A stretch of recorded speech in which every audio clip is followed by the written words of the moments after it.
भारत के लिए आज बहुत बड़ी उपलब्धि है। 16 जनवरी से शुरू हुए कोविड टीकाकरण में आज 100 करोड़ से ज़्यादा वैक्सीनेशन हो चुका है, यानी 100 करोड़ से ज़्यादा वैक्सीन डोज दी जा चुकी हैं। और हमारे साथ इस वक्त बात करने के लिए मौजूद हैं doctor Sanjay Rai, community medicine के डॉक्टर हैं एम्स में। और इनका परिचय ये भी है कि जो भारत बायोटेक की कोवैक्सीन थी उसका क्लिनिकल ट्रायल, वैक्सीन जब आने वाली थी उससे पहले यहाँ पर एम्स में इन्होंने ही किया था।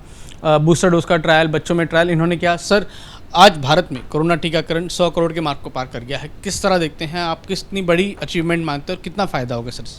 देखो, एक बहुत लंबी यात्रा थी टीकाकरण डेवलप करने से लेके क्लिनिकल ट्रायल करना और फिर उसके बाद जो है इम्प्लीमेंट होना, 100 करोड़ का आंकड़ा छूना। दुनिया के किसी देश ने अभी तक 100 करोड़ का 50% भी इसका नहीं हो पाया है। आप चाइना को छोड़ दीजिए, चाइना ने भी जून के बाद डेटा अपना रिलीज़ किया और अचानक उसका जो है कि 1 बिलियन के आसपास, मतलब 100 करोड़ के आसपास या 100 करोड़ से ज़्यादा उसका हो गया। अदरवाइज़ अगर चाइना को आप हटा दें तो किसी देश ने, चाहे वो डेवलप हो, डेवलपिंग कंट्री नहीं है, तो ये अगर टीकाकरण के लिहाज से देखें तो एक बहुत बड़ी उपलब्धि है जिसकी शायद जो है किसी ने कल्पना नहीं की थी। और शायद इसका जब क्लिनिकल ट्रायल शुरू हुआ था या जब वैक्सीन 16 जनवरी से लगना शुरू हुआ था तो भी लोगों ने कहा था कि शायद दिसंबर तक जो है भारत 50 करोड़ भी नहीं कर पाएगा।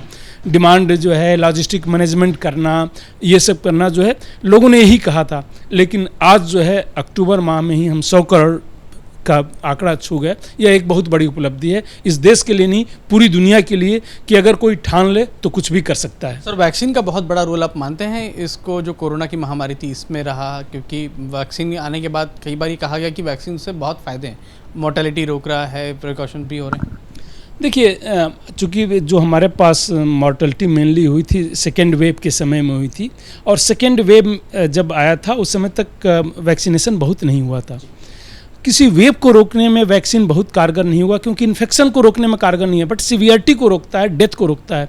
तो ओवरऑल जो फ्यूचर में अगर कोई वेव आ रही है उसमें कारगर होगा, डेफिनेटली होना चाहिए, क्योंकि सीवियरिटी रोक रहा है और डेथ रोक रहा है। जो अभी तक जो वेव थे उस समय इतने कम लोगों को वैक्सीन लगा हुआ था कि उसका वह इम्पैक्ट देखने में नहीं आया।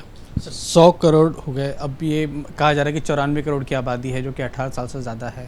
फिर बच्चों की बात भी की जा रही है, आपने भी ट्रायल किए, तो आपको क्या लगता है कब तक हो जाएगा ये जो 94 करोड़ लोग हैं इनका दोनों डोज प्लस बच्चों को कब तक आपको लगता है कि शुरू किया जा सकेगा? देखिए, 100% वैक्सीनेशन कभी भी नहीं होता, कहीं भी किसी भी देश में किसी भी वैक्सीन को लेके नहीं हो सकता। कई कारण से कुछ लोगों को वैक्सीन दी नहीं जा सकती, उनको कुछ ऐसी प्रॉब्लम होती है, वैक्सीन से एलर्जी हो सकती है, कुछ भी रीज़न हो सकता है, तो 100% कभी नहीं होता। 100 करोड़ होना ही मैं उसको 100% मान के चल रहा हूँ, इतनी बड़ी उपलब्धि है। आप दुनिया के किसी भी देश से कंपेयर कर लें, इतनी बड़ी उपलब्धि इतनी तेज़ गति से जो है पाना, ये छोटी बात नहीं है। और इसका सबसे बड़ा शायद कारण मैं अगर देना चाहूँ तो पॉलिटिकल विल को दूंगा कि जो राजनीतिक इच्छा शक्ति है, लोगों के कितनी भी कंट्रोवर्सी क्रिएट की गई, लेकिन फिर भी जो है राजनीतिक इच्छा शक्ति अगर हो तो कुछ भी किया जा सकता है। यह इस बात का द्योतक है 100 करोड़ आज पूरा हो जाना अक्टूबर माह में। प्रधानमंत्री ने खुद जो है इसको मॉनिटर किया, चाहे वो वैक्सीन मैन्युफैक्चरिंग हो, सारे ये जहाँ पे वैक्सीन बनती है वहाँ पे जाके खुद को देखना, क्लिनिकल ट्रायल के भी को खुद मॉनिटर करना। तो जब प्रधानमंत्री किसी भी कंट्री का या जो सर्वोच्च पद पे बैठा हुआ है वह अगर मॉनिटर करता है तो उसमें तेज़ गति आ जाती है। और हर लेवल पे, चाहे वो रेड टेपिज्म हो जहाँ पे महीनों तक मीटिंग नहीं होती थी, मीटिंग सेम डे करके जो भी डिसीजन लेना है, फेवर में लेना, अगेंस्ट लेना, बस सेम डे होना। तो जिस तेज़ गति से वैक्सीन डेवलप हुआ, वह जो तेज़ गति से डेवलप हुआ है उसमें साइंस में बहुत कंप्रोमाइज़ नहीं किया गया, क्योंकि पैरेलल होते रहे एक्टिविटीज़। पैरेलल जो है फेज़ 1 के बाद फेज़ 2 पैरेलल शुरू कर दिया गया, फेज़ 2 के बाद फेज़ 3 शुरू कर दिया गया, इसलिए जो है जल्दी डेवलप भी हुआ। पूरी दुनिया को विश्वास नहीं था कि हिंदुस्तान इतना जल्दी वैक्सीन डेवलप करके उस वैक्सीन को मैन्युफैक्चर भी करने लगा। हम मैन्युफैक्चर तो करते हैं, दुनिया के ज़्यादातर देशों में जो है 3/4 वैक्सीन जो है हिंदुस्तान पहुँचाता है, जो बच्चों को वैक्सीन लगती है। तो लोगों को ये था कि मैन्युफैक्चर है हिंदुस्तान वैक्सीन के लिए, बट खुद डेवलप करके उसको मैन्युफैक्चर करना जो है ये लोगों को विश्वास नहीं हो रहा था, बट आज वह हिंदुस्तान ने कर दिखाया। सर, आपकी जिस वैक्सीन का आपने क्लिनिकल ट्रायल किया यहाँ पर वैक्सीन आने से पहले भी और उसके बाद भी बूस्टर डोज, तो उस वैक्सीन के 100 को मतलब वो भी उस वैक्सीन कार्यक्रम में शामिल है टीकाकरण में होना, कितना अच्छा महसूस या गर्व से फील? बिल्कुल, ये हमेशा अच्छा लगता है कि जिस वैक्सीन पे हम लोग काम करना शुरू किए थे, फेज़ 1 का ट्रायल किया, फिर फेज़ 2 का ट्रायल किया, फेज़ 3 का यहीं पे एम्स में ही किया और लोगों में भी बहुत उत्साह था। सबसे ज़्यादा तो बधाई उन लोगों को जो फेज़ 1 ट्रायल में और फेज़ 2 हमारे ट्रायल में पार्टिसिपेट किए, क्योंकि अगर वॉलंटियर्स नहीं होते तो इतना जल्दी नहीं आ पाता वैक्सीन भी। तो उन वॉलंटियर्स को, जिसमें हमें सेफ्टी का भी नहीं पता था, कि वैक्सीन सेफ़ है कि नहीं, हमने सिर्फ एडवर्टाइज़ किया था। हमें 100 सीट की लोगों की ज़रूरत थी वॉलंटियर्स की। 4,500 के आसपास वॉलंटियर्स ने 4 दिन के अंदर एप्लीकेशन दे दिया था। लोगों में उत्साह था, लोग भी बढ़ चढ़ के इसमें हिस्सा लेना चाहते थे। तो रियली सबके साथ साथ वो भी बधाई के पात्र हैं और सबसे ज़्यादा जो है क्रेडिट उनको मिलना चाहिए जिन लोगों ने इस ट्रायल में हिस्सा लिया।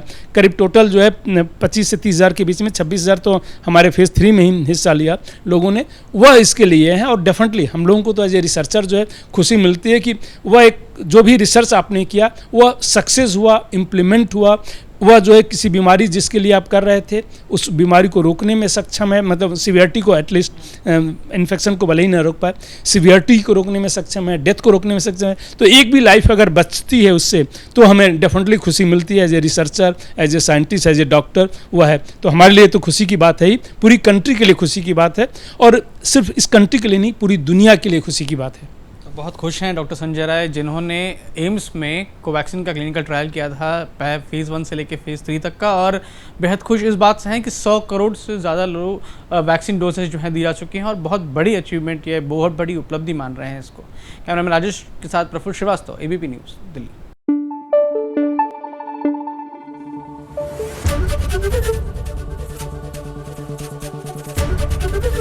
ABP न्यूज़ आपको रखे आगे।